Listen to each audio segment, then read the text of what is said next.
네, 자, 폴란드의 예기치 않은 미사일이 떨어지면서 미국에서도 다우 지수에 보면 로키드 마틴과 같은 방산주들의 흐름이 좋았는데 오늘 마침 또 휴니드가 소개가 됐습니다.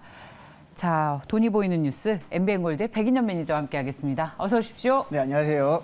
네, 먼저 어제의 특징부터 살펴봐 주시죠. 네, 어제 특징 종목, 어제 증시 특징 사항은 최근까지 이제 대형주 중심의 코스피 증시가 강세를 보였다면 어제 같은 경우는 외국인과 기관이 코스닥 지수로 쌍끌이 매수에 들어가면서 코스닥만 2% 넘게 상승하는 모습을 보였습니다. 제가 예전에 투데이 분석에 나가서 한번 말씀을 드린 적이 있는데요.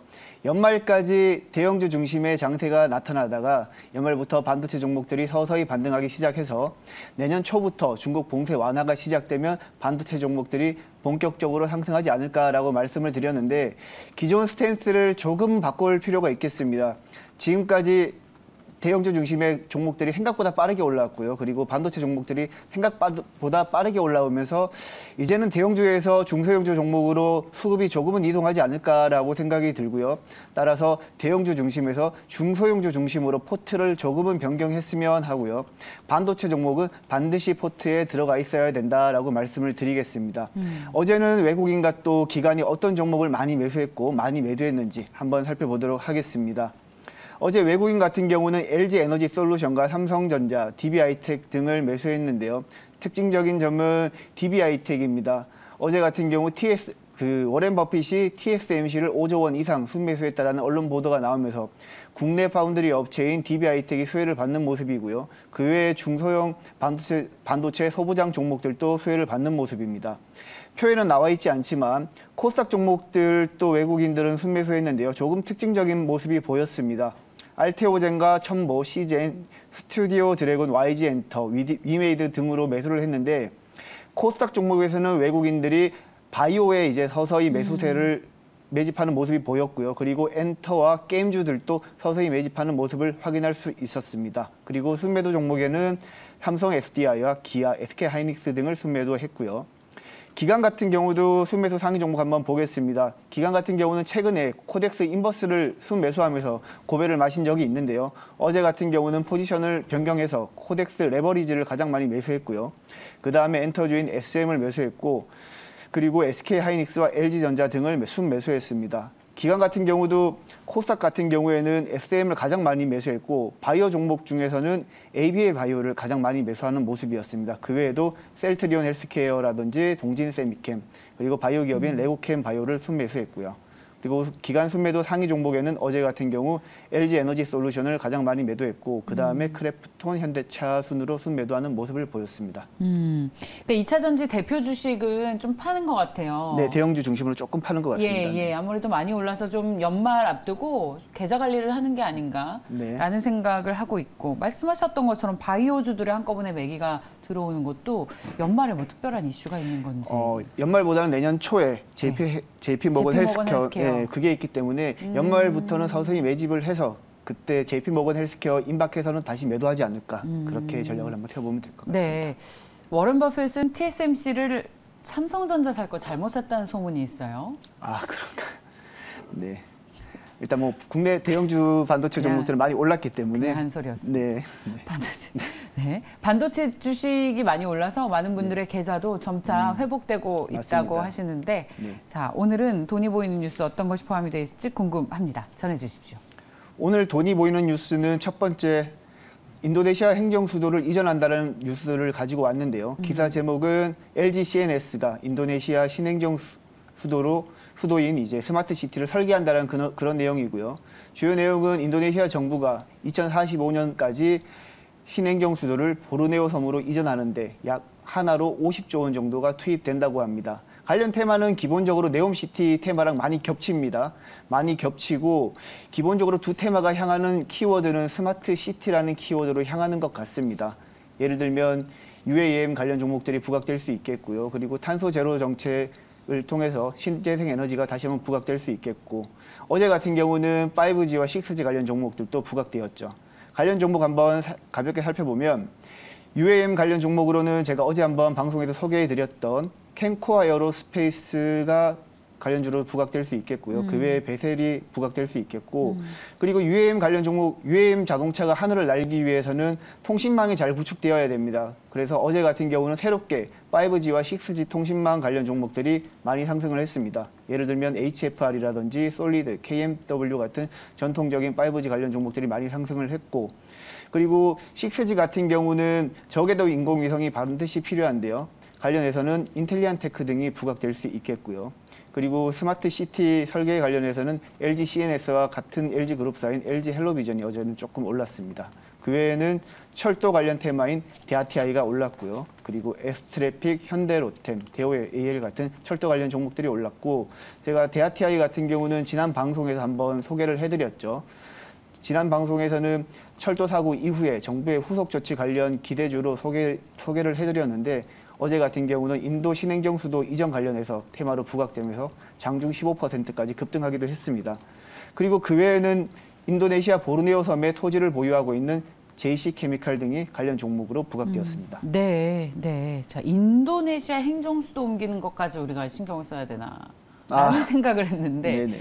5G와 6G 관련 주식에 좋은 호재거리인 뉴스였군요. 저희가 한번 다뤘었어요. 아, 그런가요? 네. 그동안 너무 안 오르지 않았습니까? 네네. 근데 이제 좀 오를 때가 됐다라면서 얘기를 했었는데 마침 가지고 나오셨네요. 그리고 저희 어제 캔코아 에어로스페이스도 소개를 해주신 바 네, 있어서 UAM 관련 종목을 한번 소개해드렸죠. 예, 예. 그래서 어제도 시장에서 수익률이 상대적으로 좋은 걸 확인할 수 있었습니다. 이 가운데서 투자해볼 만한 종목 뭐가 있을까요?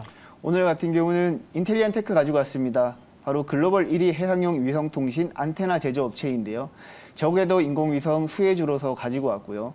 인텔리안테크를 설명을 드리기 전에 먼저 인공위성 관련해서 설명을 드리자면, 인공위성은 고도에 따라서 정지궤도, 중궤도, 저궤도로 나누어지는데요.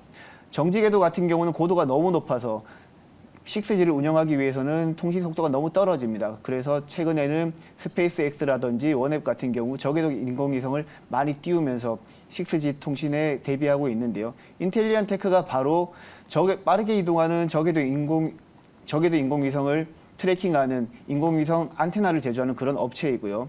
주요 고객사로는 영국의 원앱이 있고요. 그리고 세계 최대 위성통신 서비스 기업인 SES도 있습니다. 그리고 텔레셋, 아마존도 인텔리안테크의 고객사고요. 투자 포인트 한번 살펴보시면 제가 방금 전 말씀드렸듯이 자율주행과 드론, UAM이 원활하게 운행하기 위해서는 6G 통신망이 잘 구축되어야 되기 때문에 6G 통신망으로 이동하는 가운데에서 인텔리안테크의 수혜가 예상이 되고요. 그리고 저궤도 위성에서는 유일하게 실적이 잘 나오는 종목입니다. 따라서 3분기 매출액은 570억 원 나왔고요. 전년 동기 대비 58% 증가했고, 영업이익도 10억 원 나오면서 전년 동기 대비 19% 증가했습니다. 그리고 4분기 같은 경우도 매출이 지금보다 더 좋을 것으로 전망이 되는데요. 기본적으로 4분기는 성수기고요. 그리고 10월 달에 고객사인 원앱이 36개의 저궤도 인공위성을 쏘아 올리면서 인텔리안테크의 저궤도 인공위성 안테나 매출이 더 늘어날 것으로 예측이 됩니다. 차트 한번 보시면서 좀 더 설명을 드리도록 하겠습니다. 인텔리안테크 같은 경우는 지난해부터 인공위성과 저궤도 인공위성 관련 종목으로 수혜를 받으면서 주가가 빠르게 상승을 했는데요. 올해 6월 달 같은 경우는 주가가 한 차례 조정을 받았습니다. 그 조정의 이유는 누리호 2차 발사 이후 재료가 소멸되지 않을까라는 우려감 때문에 조정을 받은 모습인데요. 최근에는 다시 한번 9월 30일 날 53,000원 저점을 찍고 21선에 안착하는 모습이고요.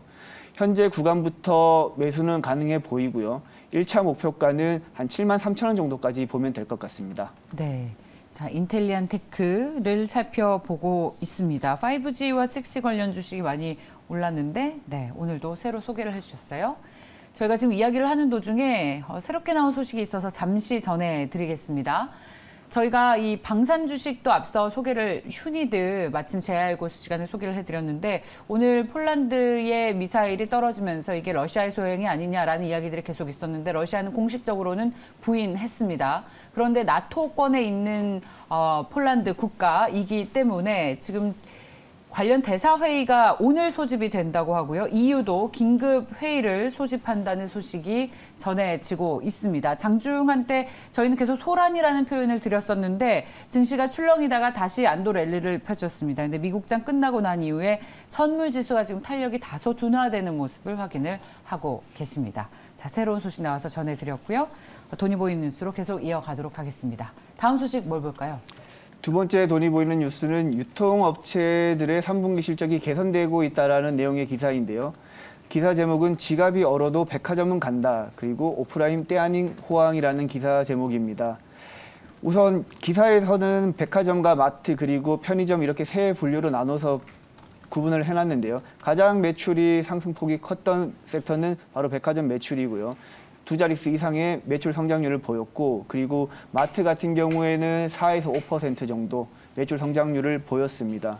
그리고 국내 대표 편의점 기업인 GS25와 CU 편의점 같은 경우는 8에서 한 12% 정도 매출 성장률을 보였고요. 기존의 오프라인 매장 같은 경우는 지난 2020년 코로나 발병 이후에 온라인 쇼핑으로 거래가 이동되면서 오프라인 매장 같은 경우는 거래 절벽을 맞이하는 경우가 많았는데요. 관련해서 최근부터는 서서히 매수세가 이제 개인들의 지갑이 열리고 있다라고 이해하시면 될 것 같고, 관련 종목으로는 의류 OEM 관련 종목인 영업무역과 한세실업이 있겠고요. 그리고 MLB 브랜드를 보유하고 있는 F&F가 관련 수혜주로 부각될 수 있겠고, 그리고 백화점 쪽에서는 롯데쇼핑, 신세계, 현대백화점이 있겠고요. 그리고 유통에서는 이마트, 그리고 편의점에서는 CU 편의점을 운영하고 있는 BGF 리테일과 GS25를 운영하고 있는 GS 리테일이 관련 수혜주로 부각될 수 있겠습니다. 자, 좋습니다. 요즘에 저희가 수급 특징주를 통해서 계속 내수주들의 관심이 모이는 게 와, 특징이구나라는 생각을 하고 있습니다. 많이 떨어졌죠? 네, 맞습니다. 많이 떨어졌습니다. 자, 그렇다면 이 가운데에서 어떤 종목에 투자하시겠습니까? 네, 오늘 가지고 온 종목은 바로 한세실업입니다. 한세실업. 네, 한세실업 같은 경우는 의료 제조 OEM 관련 종목이고요. 동남아와 중미의 6개 해외 생산 법인을 운영하고 있습니다. 3분기 실적을 한번 보면 최근 리오프닝 이슈 이후에 3분기 실적은 사상 최대 실적을 달성을 했는데요. 물론 주문량이 늘어난 부분도 있겠지만 한세실업이랑 영업무역 같은 경우는 해외 수출 비중이 크기 때문에 최근 1,400원대 이상에서 고환율 상태가 지속되면서 환율 수혜도 상당 부분 받았습니다. 3분기 매출액은 5,883억 원 나오면서 전년 동기 대비 41% 올랐고요. 영업이익도 656억 원 나오면서 전년 동기 대비 266% 올랐습니다. 지금 한세실업의 실적이 지난해 동기 대비 늘었지만 코로나 발병 이전인 2019년과 2018년 대비해서도 많이 늘었거든요. 그 부분을 한번 참고하시면 될 것 같고, 물론 시장에 대한 우려감도 있습니다. 그 우려감은 뭐냐면 최근 환율이 급격하게 떨어지면서 환율 수혜를 더 이상 받을 수 없다라는 우려감이 있고요. 그리고 내년도 경기 둔화가 우려되면서 고객사들의 주문량이 감소하지 않을까라는 시장 전문가들의 반응은 있었고요. 물론 그 부분은 동의하는데 제가 차트를 한번 보면서 그 부분에 대해서 한번 자세히 설명해 드리도록 하겠습니다. 네. 한세실업 차트를 한번 보시면 지금 현재 주가는 코로나 당시 2020년 수준의 주가밖에 안 되고요. 하지만 실적은 아까 말씀드렸듯이 2020년 이전인 2018년, 2019년보다 훨씬 좋아졌습니다. 하지만 환율이 생각보다 최근에 급격하게 빠지게 되면서 향후 환율 이슈는 있을 수 있습니다. 다만 주가는 현재 저평가 구간이기 때문에 현재부터 1차 매수, 소량 매수하시고요. 만약 환율 이슈로 조정을 받는다면 16,000원 또는 15,000원 밴드 구간에서 2차 매수하셔서 비중을 늘려가시면 되고, 1차 목표가는 한 19,000원 정도까지 바라보겠습니다. 좋습니다. 자, 한세실업까지 살펴봤습니다. 무료 공개 방송은 2주 뒤에 시작하시고 네, 2주 뒤에 그 전까지는 하겠습니다. 저희 방송에 주목해 주시면 알겠습니다. 되겠습니다. MBN골드의 백인현 매니저였습니다. 고맙습니다. 감사합니다.